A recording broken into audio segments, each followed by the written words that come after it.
We just put the on-cart camera on for Brayden. Brooklyn had to go to the orthodontist. So Brayden's gonna stay. We're just about running this thing out of gas.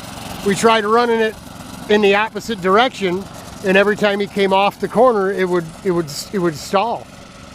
We tried it with the choke on a little bit. We tried a bunch of different things, and we started running them around in this direction here, and it ran. So they've run almost a full tank of gas out of this thing.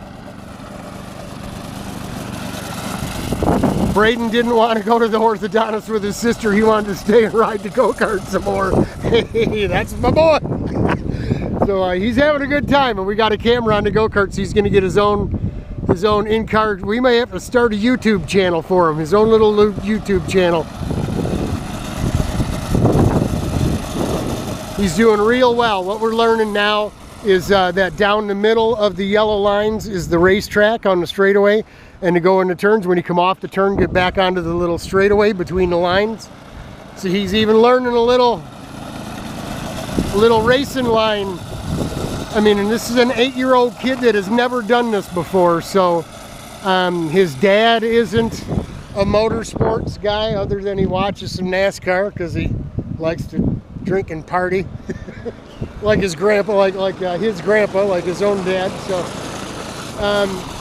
it's really first generation, and you know, they're in-laws. They're not blood relatives of mine, so I'm digging it. This is just super cool.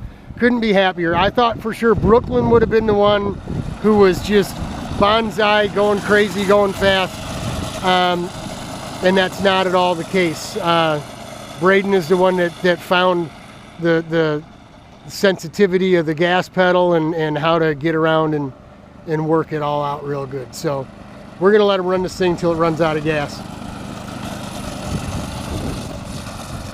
Hang in there, y'all. It'll get better. Talk to y'all.